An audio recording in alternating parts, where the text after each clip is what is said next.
स्वामी चरित्र सारामृत अध्याय 6 श्री गणेशाय नम धरोनी शिशूचा हात अक्षरे पंडित लिहवित तैसे हे स्वामी चरित्रामृत स्वामी समर्थ वदविती मागील अध्यायाच्या अंती 16व्या विनविती स्वामींप्रती कृपा करोनी मजवरती बडोद्यासी चालावे भाषण ऐसे 19 समर्थ बोलती हासोने मल्हार रावाची या मनी आम्हाविषयी भाव नसे म्हणून त्यांच्या नगरात आम्हा जाणे नव्हे उचित अक्कलकोट नगरात आम्हा राहणे आवडे ऐसा यज्ञ व्यर्थ केला तात्या मनी चिंतावला आपण आलो ज्या कराला ते न जाय सिद्धीसी परी पहावा यजज्ञ करून ऐसा विचार केला मनी मग काय केले तात्यांनी अनुष्ठान आरंभिले भक्ती नाही अंतरी दांभिक साधना अंते करी तया ते स्वामी नरहरी प्रसन्न कैसे होतील मग तात्यांनी काय केले सप्ताहासी ब्राह्मण बैसविले गुरुचरित्र आरंभिले व्हावयाची स्वामी कृपा परितयांच्या वाड्यात कधी न गेले समर्थ तात्या झाले वेगळं चित्त काही उपाय सुचेना आता जाऊनी बडोद्यासी काय सांगावे राजयासी आणि सकळ जनांसी तोंड कैसे दाखवावे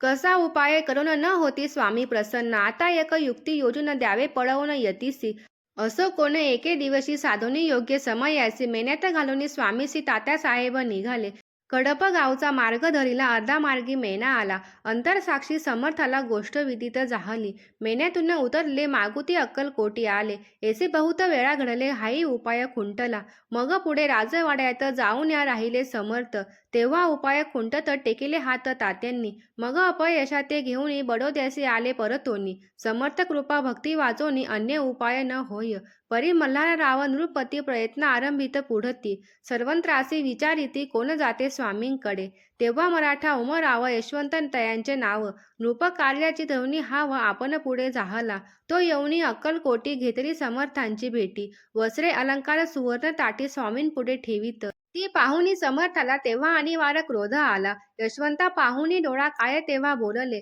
अरे बेडी आणोनी सत्वर ठोका याचे चरणी ऐसे त्रिवार मोठ्यानी समर्थ क्रोधे बोलले क्रोध मुद्रा पाहुनी यशवंतराव भ्याला मनी पळाले तोंडाचे पाणी लटालटा कापू लागला मग थोड्याच दिवशी आज्ञा आली यशवंतासी सत्वर यावे बडोद्यासी तेथील कार्यसी सोडोनी साहेबा विषप्रयोग केला मल्हाररावावरी आळ आला त्या कृत्या माझी यशवंताला गुन्हेगार लेखिले हातीपायी बेडी पडली स्वामी वचनाची प्रचिती झाली अघटित लीला दाविली ख्याती झाली सर्वत्र इथे श्री स्वामीचरित्र सारामृत नाना प्राकृत कथा समंत सदा भक्त परिसत षष्ठो अध्याय गोड हा इथे श्री स्वामीचरित्र सारामृते षष्ठो अध्याय समाप्त शुभ भवतु।